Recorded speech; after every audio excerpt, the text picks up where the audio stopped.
welcome to Skipton Baptist Church online as we continue looking at the letter to the Galatian church which Paul wrote very early in his ministry. I want to start with a question, and it may seem like a really simple one, and that is, what does it mean to be a Christian? You may come up with lots of different answers. It could be go to church, worship, read the Bible, pray, believes in God, really into Jesus, does good stuff, nice, good living, respectable, doesn't swear, doesn't drink, doesn't lie.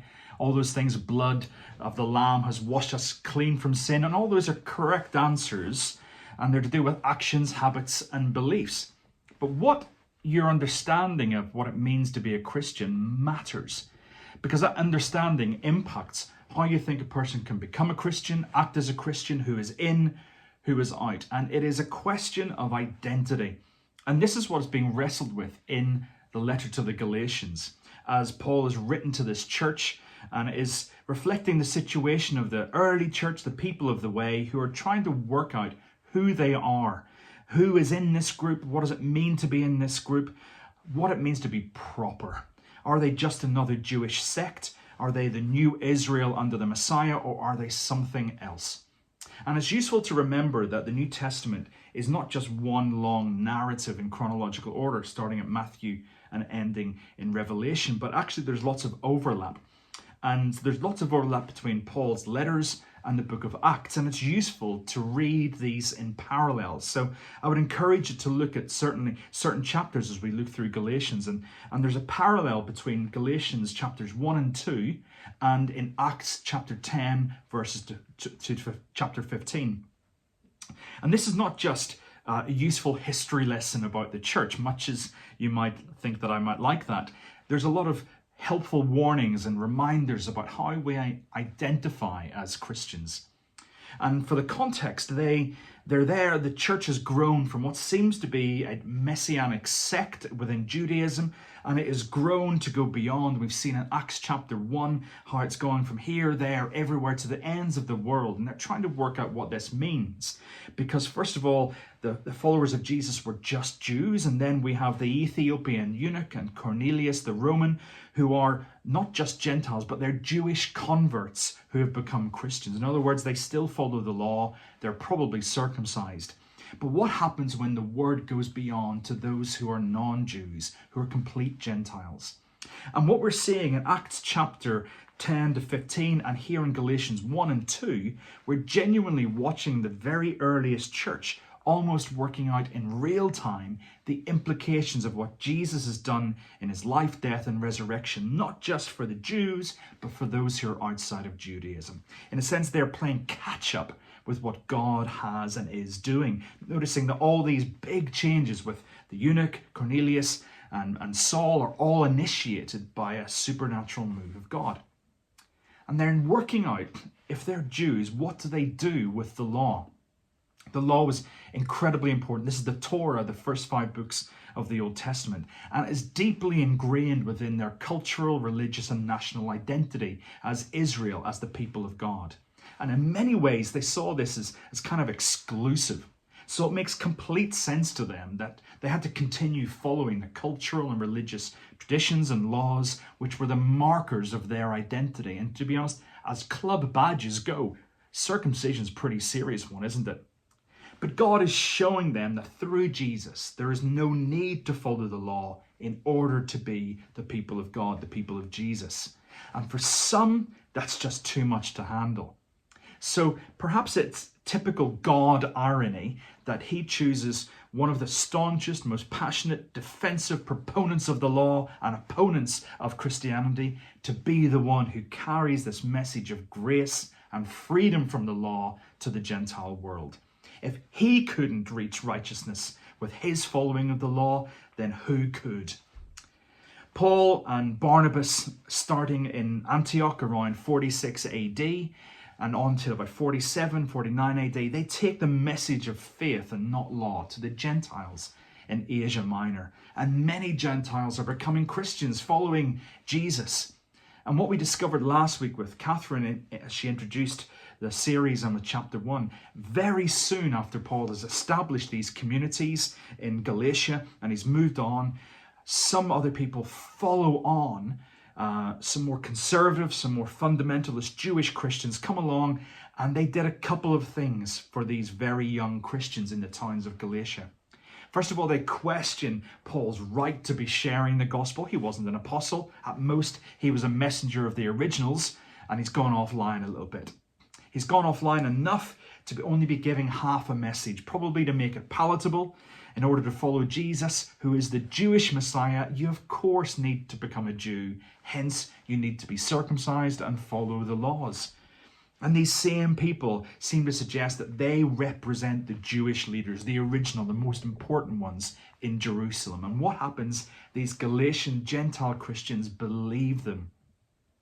And Paul has just gone, and these Judaizers have swept in, a little bit like when Jesus tells the story of the parable of the sower, and the seed is sown and the birds sweep in and take the truth away. It's a bit like that. And how important is it? A reminder for us to look after new and fledgling and nearly there interested Christians, isn't it? And these Judaizers, is what they were called, they dogged Paul in the early church for years, right up to Paul being arrested in Jerusalem and gets put forward to Rome, as we see as the end of Acts. And this is the reason Paul, when he writes in the letter to the Galatians, in his first recorded letter, he is steaming with anger. In fact, New Testament Greek scholars say apparently you can tell by the way it's written that Paul is seething with frustration, passion, and pain because this mattered. This principle matters. It's not about whether he was right or wrong, about his position. It's not even about the Jewish law. It's all about Christian identity and therefore about the heart and truth of the good news of Jesus. And the first two chapters, Paul is recounting parts of his life. And like a lot of his letters, we read one side of a discussion, but we can get hints of what he's addressing.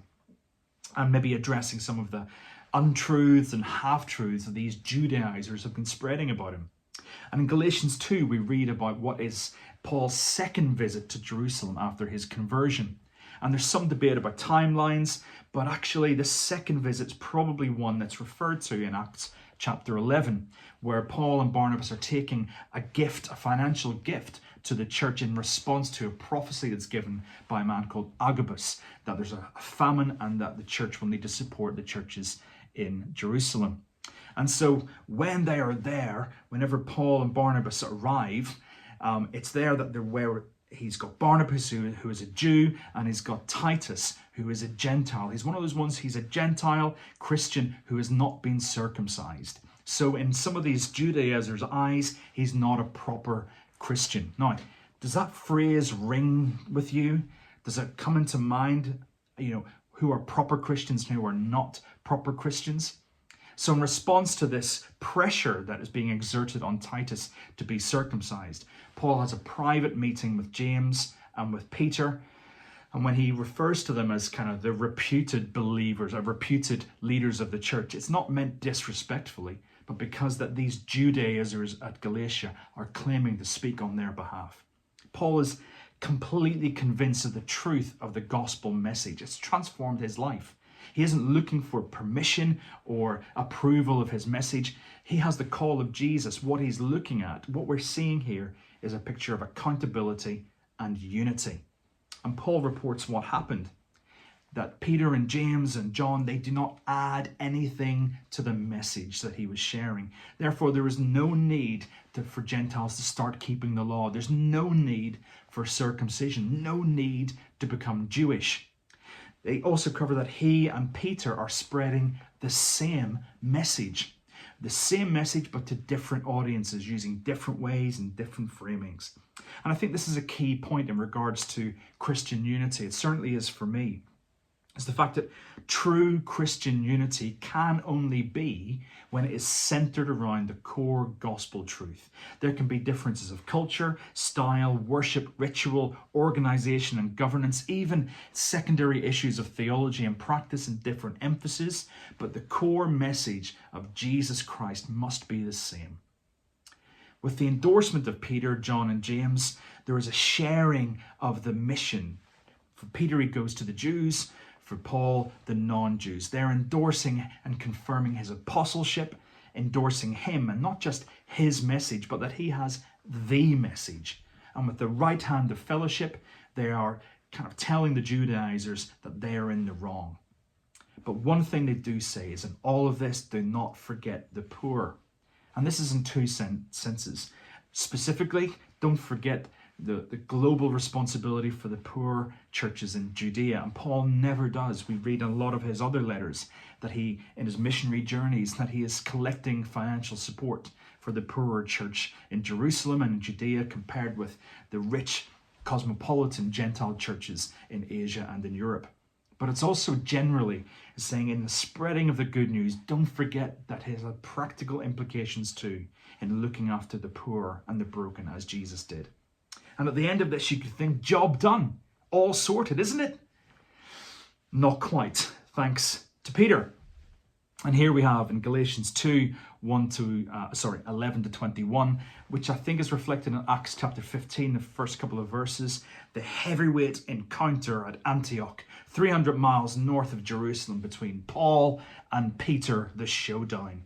And you can imagine again that Paul is maybe setting the record straight about a half-truth that's been spread about Peter rejecting Gentile, non-Jewish Christians. And the situation is that Peter has come from Jerusalem, having met with Paul earlier and decided they're doing the same message, and having had his experience with Cornelius and the dream from God. And this is Peter, like all the others, trying to work out what it means in practice. And up to this point, Peter is sharing meals with Gentile Christians, having dinner with them. Now, it may just seem like in our day and age, having dinner with someone is just a sign of friendship. In this context, it's so much more. It's about acceptance, inclusion, about family. It's massively significant, which makes it even more jarring when Peter withdraws and stops meeting and hanging out with Gentile Christians, and even, it seems, starting to insist they need to keep the laws of Moses. Now, what causes this turnabout? It's the arrival of some hardcore Jewish Christians from Jerusalem, and Peter is afraid. He's concerned about what these visitors might think about him, what they might say about him, what they might report back to James and the others in Jerusalem. Peter, he's gone native, he's gone off at the deep end. And what makes matters worse is in Peter's actions of withdrawing and being exclusive, others, like Barnabas, follow his example. Peter is concerned about what others think. Now, for us, we maybe feel that sometimes in our witness as Christians, fearful of what others think, so we maybe try and come across as less religious. Here, Peter is actually trying to come across as more religious, fearful of showing too much grace. But regardless, this is still a fear of what others think, preventing the proper living out of the good news. Well, at least we can say Peter's consistent. And several times before, when the pressure comes on, he does tend to buckle a bit. So Paul confronts Peter. It's not nice, but it is necessary. And it's not about Paul proving himself over Peter, proving that he is better and right and Peter is wrong. Paul is challenging him about his hypocrisy, his two-faced pretense, because it was hypocrisy which was clearly contagious, which was based on the message Peter believed and was sharing, but he was not living it out. He was out of line with the truth, with the heart of the gospel. And I think this is an encouraging message for all of us to hear. Even leaders can get it wrong sometimes. Peter's actions, which were driven by fear and self-preservation, actually undermined the truth of the gospel. It was communicating at least that there were two types of Christians, proper, real ones and lesser ones. But at worst, he was suggesting by his actions that Gentiles weren't even Christians at all. His message and his manner were inconsistent at best, different and contradictory at worst. His message, which was come to Jesus and be free from sin, escape the bondages of sinfulness and shame, becomes that now enter into the bondage of the law. It's like false advertising. Perhaps you've experienced this as well when adverts for subscriptions come on, for streaming services or whatever, or membership. They often say, first month is free, but you have to pay after that. Or even worse, the first month is free, but you can only access that by committing to pay beyond it. It's difficult, it's really annoying. I've definitely fallen foul of that. And the danger is Jesus plus, that Jesus isn't enough. And as Catherine referred to this last week and how we saw Paul builds on this in the book of Romans, gospel additions. What might we, even inadvertently, have additional to Jesus in our expectations of others or even indeed of ourselves? And we may not be speaking in terms of having to follow the precepts of the law of Moses to be acceptable to God. I think we have something else which is our trip hazard, and that is religiousness. See, religiousness is tricky because it looks right, it acts right, but it isn't gospel. The good news of Jesus is restored relationship, not religious regulation. And don't for a moment think this is restricted to the charismatic, spirit-filled evangelical churches compared to those more reflective, liturgical, or even ritualistic, because that leads to the comparison, which leads to the pride of properness. They aren't proper Christians, going both ways. They aren't proper Christians because ... fill in your blanks, because I'm sure we have them. And it brings us back to that original question: what would we say it means to be a Christian? We may have what we think is the correct message. We may believe the right things, but how we live it out communicates so much more. Let me demonstrate. Imagine someone's asking you a question, maybe, does this jumper look okay with me? And you say, yes. What message is communicated as you say yes, but you shake your head no? I think we all agree that we would think that you're communicating no is the answer you want to say. We think the truth is seen in actions, not what is said. And if the two are different, it's actions that trump words. And that's what's happening here with Peter in Antioch. What he says is a message of freedom in Christ. He is saying in his actions, but that's not enough. And here we have Paul's response and challenge to Peter. Now remember, this is Peter, the one who was with Jesus all along, was at the very start of the church, and having been told by Paul, who wasn't there, that he's out of line. And Paul says in a pretty convoluted and jumpy way in the following verses, and I say that, Greek scholars suggest that. But what he's trying to do is reassert the truth of the gospel to Peter and to those around, because sometimes, no matter how long we've been in this game, no matter how familiar we are with the church, with Jesus, I think we all need reminding again and again of the truth of the heart, indeed the utter radical simplicity and wonder of the gospel.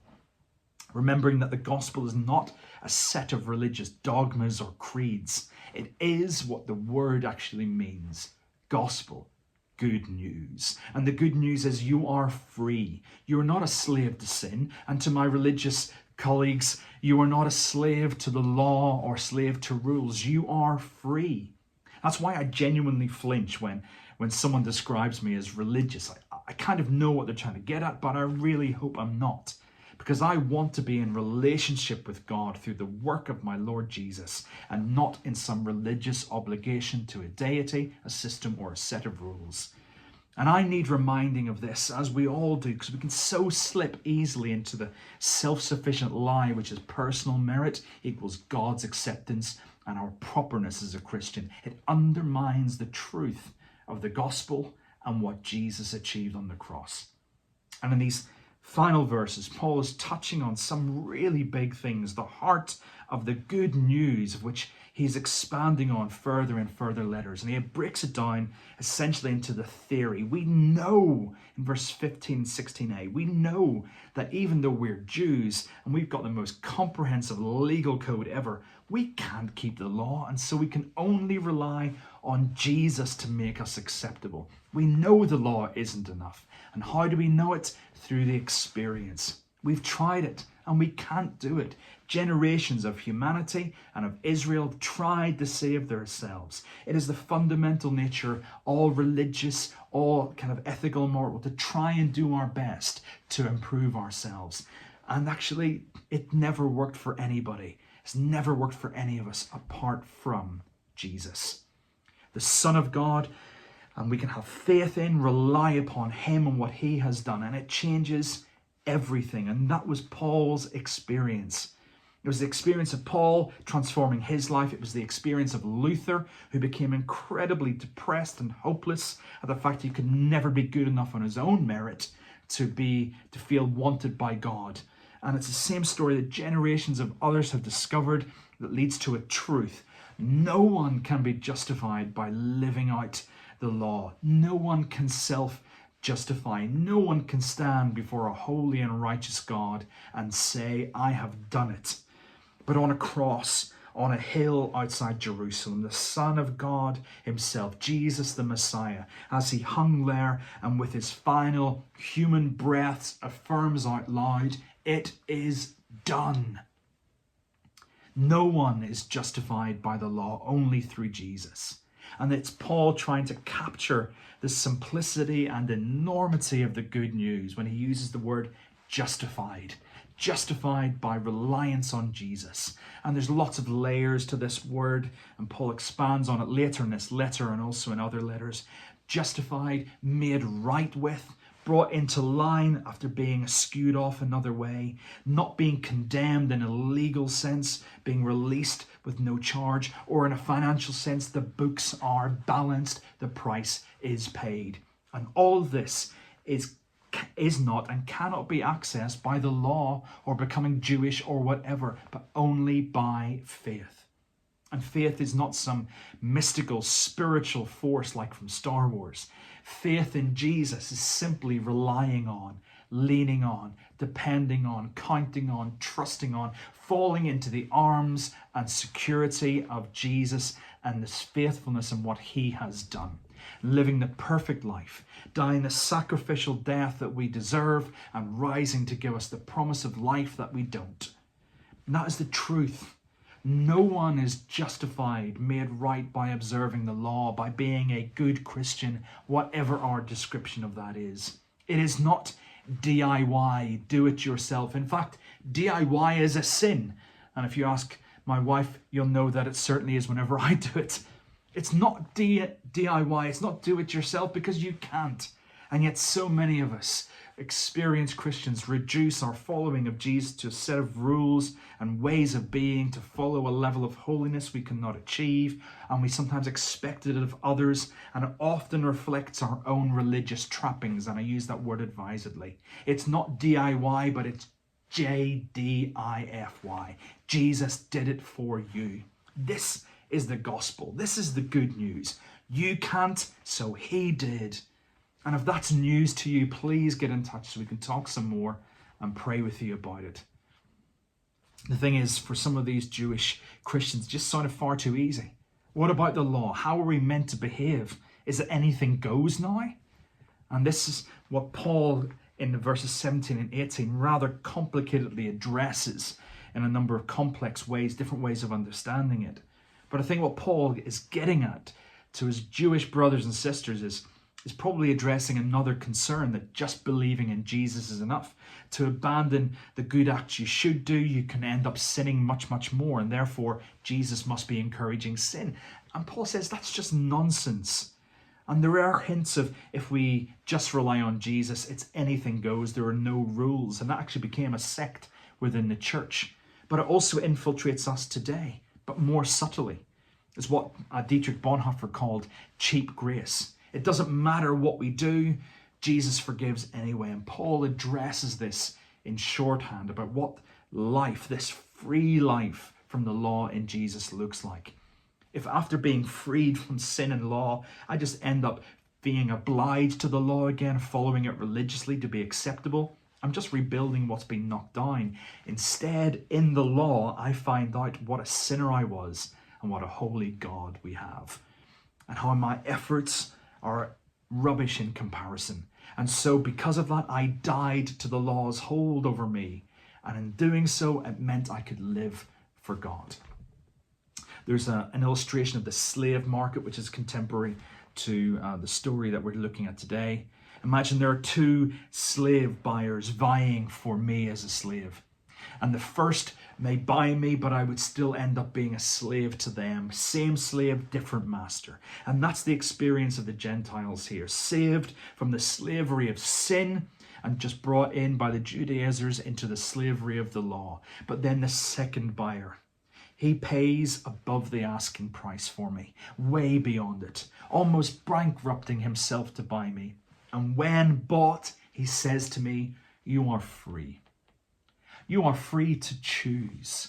You could go and do whatever you want, but you'll probably end up a slave again under someone's masterness.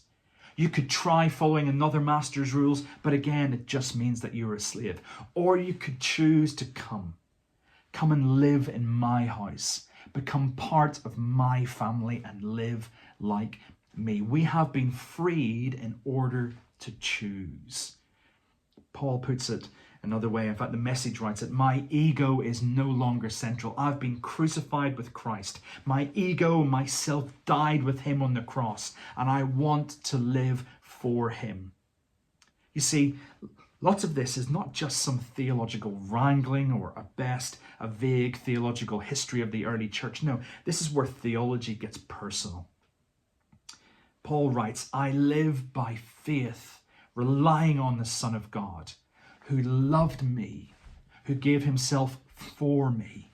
Now hear this, maybe for the first time, maybe for the 1000th time. The Son of God, Jesus, loved Paul, loved Peter, loved the Gentiles, loved those Judaizers, loved me, and loved you. The Son of God, Jesus the Messiah, because he loved me, you, and all of those guys, gave himself for me, gave himself for you. Paul got this, and his life was transformed. And he was furiously, passionately determined that others should know that truth, know that freedom, and that no one would rob them of the truth and wonder of that freedom. And so we come to the final verse, verse 21, where Paul says, I'm not forgetting that this is all about God's grace. It has nothing to do with us. If we could save ourselves, then what was the actual point of Jesus' death? In response to the accusation that there's no set of rules as to how we should be even after we are saved and justified, Paul's response to them, to the Galatian church, and his message to us is, we are not to be followers of rules, but followers of a person, followers of Jesus, to be like him and to do as he did. What a definition for a Christian, to be like Jesus, to do as he did. So when we ask, why do we do the things we do? Why do we go to church, worship, pray, read the Bible, take communion, seek God's kingdom, care for the poor, work for justice, forgive the hurtful, try to do good? Why do we do these? Because he loved us and gave his life for us, so we could live for him, live like him. To be like him, to do as he did. And so what does it mean to be a Christian? Well, I'll leave that up for you to kind of work out, perhaps on your own, perhaps with your connect groups. But I think a pretty good place to start is in Antioch, 300 miles north of Jerusalem, around the year AD 46, when those who were trying to follow the way of Jesus the Messiah, Gentile and Jew, they got a name for themselves. And initially it was an insult, but then on it became adopted as a title, as a challenge. Those Christians, those little Christs, being like Jesus, not because we or anyone has to in order to be acceptable, but because relying on him, what he has done in loving me and giving his life for me, makes me want to follow him and to be like him. Amen.